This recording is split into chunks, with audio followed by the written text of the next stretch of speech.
Welcome to The Explainer.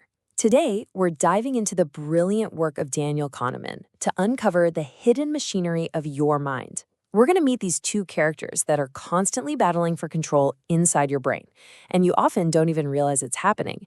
And to really see them in action, let's just start with a little puzzle. Okay, I need you to answer this as quickly as you can. Seriously, don't overthink it. Just go with your gut, whatever answer pops into your head first. You ready? All right, here it is. A bat and a ball cost $1.10 total. The bat is exactly $1 more than the ball. So, how much is the ball? So, if you're like pretty much everyone, and I'm talking a majority of students at places like Harvard and Princeton, the number 10 cents probably just leaped into your mind. It just feels right, doesn't it? It's simple, it's intuitive, the numbers just seem to fit. It's an easy answer that feels good. But yeah, it's wrong. And look, take a second and actually do the math with me. If the ball is 10 cents and the bat is $1 more than that, well, the bat would be $1.10, and that would make the total $1.20. Nope, the correct answer is 5 cents. A 5-cent ball plus a $1.05 bat, that adds up to $1.10. So why did your brain so confidently serve up the wrong answer? To solve that mystery, Kahneman introduces this incredible way of thinking about our minds. He asks us to imagine two characters running the show up there. He calls them System 1 and System 2. And these two, well, they're the stars of this whole explainer, responsible for pretty much everything you think and do. This really lays out their personalities perfectly. System 1. That's your gut reaction. It's fast, it's automatic, it's emotional, and it is always on. It's the part of you that just understood this sentence without any effort. Then there's System 2. That's your conscious, reasoning self. It's slow, it takes a lot of effort, it's logical, and let's be honest, it is super lazy.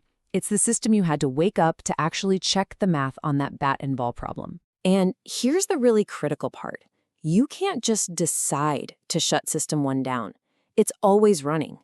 You know that famous Muller-Lyer illusion with the two lines with arrows at the end? Your rational System 2 knows for a fact that the lines are the same length, but you can't stop your System 1 from seeing one is longer. You just can't unsee it. That is System 1 in action, automatic and totally irresistible. So what System 1 does all day long is generate suggestions for System 2. It gives you impressions, intuitions, feelings, and if everything feels easy and familiar, what Kahneman calls cognitive ease, your lazy System 2 just says, yep, sounds good, and accepts the suggestion without a second thought. That's exactly what happened with the bat and ball. The answer 10 cents felt easy and right, so System 2 didn't even bother to get out of bed and check the work, it just hit the big green approve button. Okay, so how is System 1 so incredibly fast? Well, it relies on mental shortcuts, or as they're officially called, heuristics. You can think of them as simple rules of thumb, and most of the time they're super helpful, but they can also lead to predictable, systematic errors, and those are what we call biases. All right, I want to introduce you to someone. This is Steve. Just read this quick personality sketch. This was given to people in one of Kahneman's classic experiments. Go ahead and get a picture of who this guy is in your mind. So, what's your gut telling you? Librarian or farmer? I mean, that description just screams librarian, doesn't it? That immediate feeling of a perfect match? That's your System 1 using a shortcut called the representativeness heuristic. It's judging the probability based on how much Steve resembles a stereotype. Yeah, the answer feels like a total slam dunk. His personality is a dead ringer for a stereotypical librarian, so most people confidently pick librarian. But that intuitive leap, it's ignoring a huge piece of the puzzle, a crucial piece of information that System 1 didn't even know it needed. And here's the trap.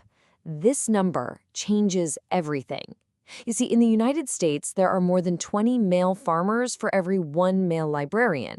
So statistically speaking, it is way more likely that any random meek and tidy soul is actually out driving a tractor. But your System 1 completely ignored that fact, that base rate, because it was so captivated by the convincing story of the stereotype. This tendency we have to ignore information that isn't right in front of us, like the actual number of farmers. This leads us to maybe one of Kahneman's biggest ideas about the flaws in our thinking. And honestly, it has the best acronym ever. It's called YSIAT, which stands for What You See Is All There Is. System 1 does not ask, hey, is there anything else I need to know here? It couldn't care less about the quality or quantity of information. It just takes whatever you give it and instantly builds the most believable story it can. Let's see this in action again right here. I'm going to ask you, will Mindik be a good leader? She is intelligent and strong. What's your immediate answer? It's yes, right? Of course it is. Based on just 2 positive words, your System 1 jumped to a conclusion. It created a nice, coherent story and gave you a good feeling about Mindik, all before it had the complete picture. It builds a whole narrative from just a couple of scraps of evidence. Now, another one of these big shortcuts is the availability heuristic. Basically, we judge how common something is by how easily we can think of an example. It's the reason we tend to worry way more about dramatic, rare events we see on the news, like shark attacks, than we do about far more common dangers, like strokes. Those vivid, scary stories are more available in our memory, so our System 1 makes a mistake and assumes they must happen all the time. So what are we supposed to do? Are we just totally doomed, run by this flawed automatic system? Not at all. The key really is knowing when our intuition is likely to fail us. It's about recognizing the trap so we can slow down and deliberately call in our lazy but much more powerful sidekick, System 2. Ultimately, just being aware of this is our best defense. We can't turn System 1 off, and we wouldn't want to.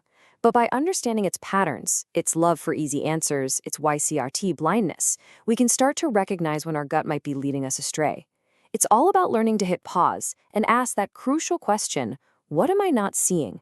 And then consciously choosing to think just a little bit slower. So, the next time you face a big decision, who's going to be in the driver's seat? Is it going to be your fast, confident, and sometimes wrong System 1? Or your slow, skeptical, and effortful System 2? Understanding how you think, that's the very first step to thinking better. Thanks for joining this explainer.